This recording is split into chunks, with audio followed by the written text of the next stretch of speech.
Hi, I'm Jody from North Dakota. Please like and subscribe, and you'll be able to fulfill all your New Year's resolutions. Ever since I can remember, Dad made me and my younger brother Josh compete for everything. This teddy's mine. I grabbed it first. So what? I saw it first. Don't fight, kids. The one of you who burps the loudest gets it. Josh's burp was way louder than mine, and the teddy went to him. So annoying. On our way back home, Josh and I fought over the window seat. And again, Dad had a weird solution. Let's see who can stick their head out of the window and spit the farthest. Josh won again. But I accidentally spilled some orange juice on the window seat, so his butt ended up all wet and sticky. Josh usually won these crazy competitions, and he and Dad were a team. But Mom adored me, and we spent hours baking together. And unlike Dad, she didn't make us compete for stuff. The purple cars for Josh and the red ones for you, Jody. Why buy 2 cars? They could have shared one. When will you understand that money doesn't grow on trees? Dad left the office looking upset, but Mom turned to us with a huge smile. I got you guys 2 packs of crayons too, but don't tell Dad, okay? You're the best, Mom. But Josh broke all his crayons in minutes, then grabbed mine and flushed them down the toilet. He really was a top-grade jerk. Other than that, my life was good. But then one day, everything came crashing down. Mom had ordered pizza for Josh and me, and we were fighting over the last slice when Dad came back from work early. You ordered pizza again? Why can't you cook, lazy woman? I'm not some millionaire. They had a huge fight that day, and suddenly, Mom was packing her bags to leave. I cried and tried to stop her, but she said she'd come and see us soon and just left. Then, Dad gave me the last slice of pizza, and I immediately stopped crying and stuck my tongue out at Josh. Don't judge me for not being sadder, guys. I was only 7 then. A few weeks later, our parents got divorced, and since Mom wasn't financially stable, we stayed with Dad. Mom only visited us on weekends and special occasions. Years passed, and Josh and I finally reached high school. One day, we came back from school to find Mom getting out of a flashy car. Jody, Josh, come quickly. I'm taking you to my new home for the weekend. Her new home was a freaking palace. It turned out that Mom's fiancé Steve was a real estate mogul, and this was one of his houses. Later after lunch, Mom said she had something important to discuss. I haven't been able to offer you a home before, but thanks to Steve's support, I can now. I'd love for you guys to come live here with me. What do you think? We were both taken aback, but then Josh said he wouldn't leave Dad and walked out of the room. Mom looked heartbroken. What about you, Jody? To be honest, I'd missed being close to Mom, and it wouldn't be too bad getting away from Josh and not fighting for everything. I think I'd like to stay with you, but what about Dad? I'll talk to him, don't worry, and you can still see him whenever you want. Oh, this is just such wonderful news. After the weekend, Josh went back to Dad and I moved in with Mom. She let me have the biggest bedroom. I love it here, Mom, and I love you. I've been waiting to hear that for so long. In the coming days, Mom got me anything I wanted. New clothes, new shoes, new handbags, new bedroom furniture. I even had 3 maids waiting on me hand and foot. One day, I decided to bake a cake for Mom, but I just couldn't figure out the fancy oven settings. Before I knew it, there was a small blast. Just then, a girl my age came running in. Are you trying to burn the kitchen down? I'm sorry, I was just trying to bake a cake. Well, it looks more like a volcano now. No wonder it caused so much destruction. She looked at me, and then we both burst out laughing. The girl introduced herself as Darcy, our butler's daughter.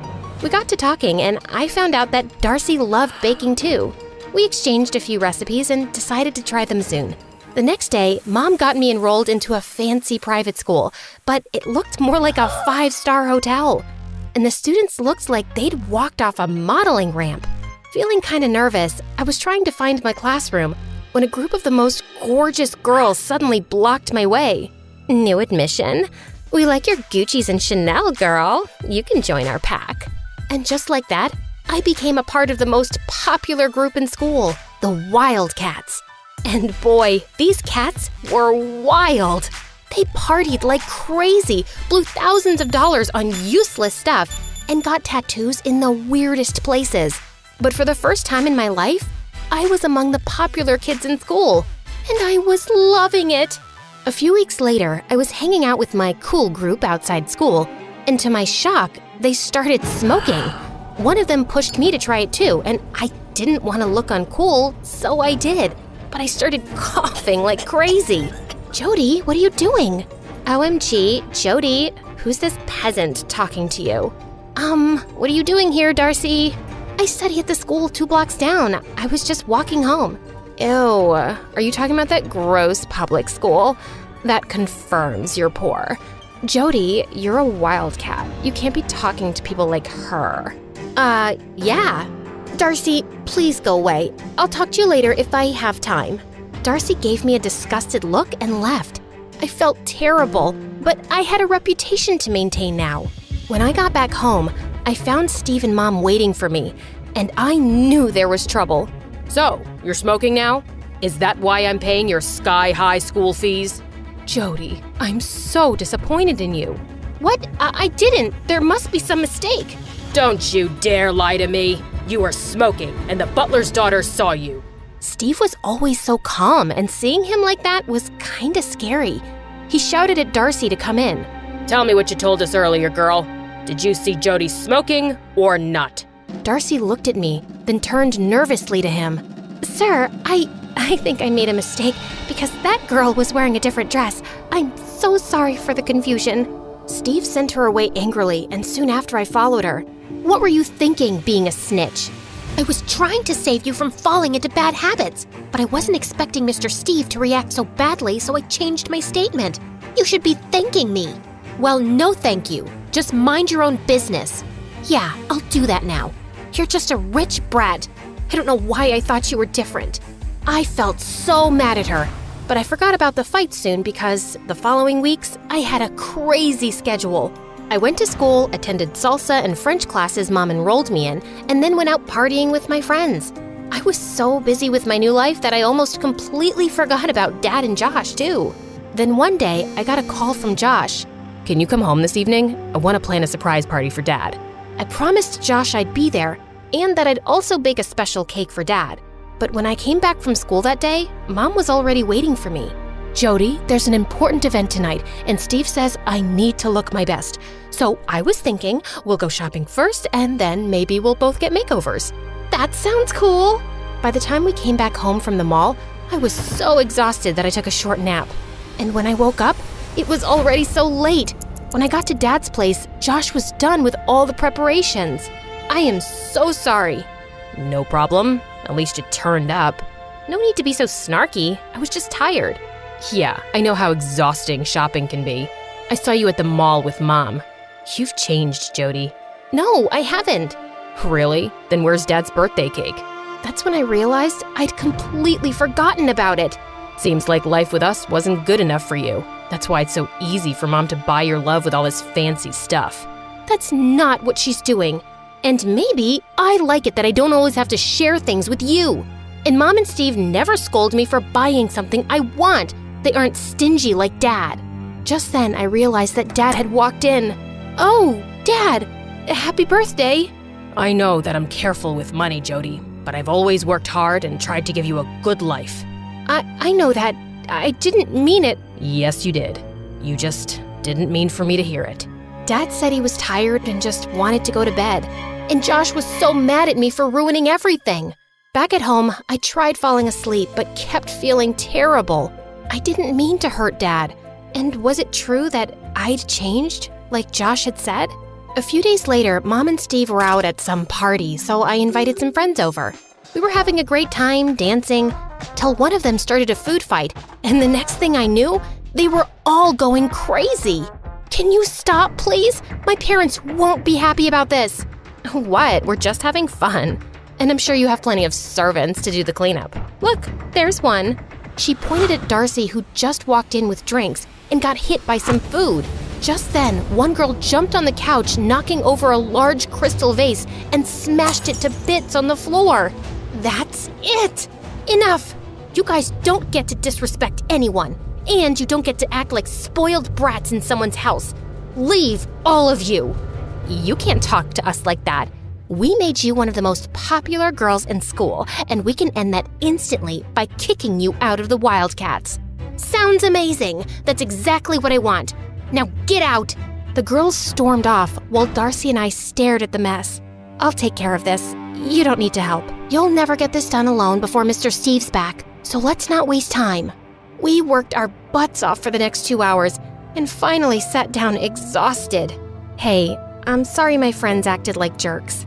I don't care about them, but I hadn't expected you to be like that, or even have such friends." "I know. I don't even know who I am these days. I've been trying so hard to fit in with these people I don't even like. And also, I forgot my dad's birthday and hurt his feelings. And my brother, he thinks Mom's trying to buy my love by giving me all these gifts." "Do you feel the same?" "Maybe. She hasn't spent much time with me ever since I moved in here, but she does get me whatever I want." Darcy suggested I tell Mom how I felt. So later that night, I walked up to Mom's room to talk when I heard her and Steve arguing. "Steve, I changed myself completely for your sake. I tried my best to be a good partner, but I can't tolerate you cheating on me." Do you have another option? Do you want me to throw you and your daughter out of this house? No. There's nothing I wouldn't put up with for my daughter's happiness. I finally have her love after all these years. I wouldn't be able to bear it if she leaves me. Then stay quiet and don't interfere in my matters. I slid behind a statue as Steve marched out of the door. When I peeked into Mom's room, I found her crying. And just then, reality hit me. Mom wasn't trying to buy my love. She was just showering me with hers. "Mom?" "Oh, Jody! I think I have something in my eye." "I heard you and Steve talking, Mom. And I want you to know that I love you, whether you have money or not. But on my own, I don't even have enough to give you the kind of life you were living with your dad. I was just a waitress, and I met Steve." "I don't care, Mom. It's you I want to be with, not your house or the stuff you can give me. You know what? I've always wanted to start a small baking business. Maybe we should do that together." The next day, Mom and I moved out of Steve's mansion with our hands empty, but our hearts full. We rented a tiny apartment and started our baking business from home. And I took the time to reconnect with Dad and Josh and even kept in touch with Darcy. In a few months, our business took off, with massive help from Josh. Cake number 17 delivered. "Thanks, bro. Aren't you the best?" I know. That's why I want these headphones. "What? No! Mom got those for me." Some things never change, do they?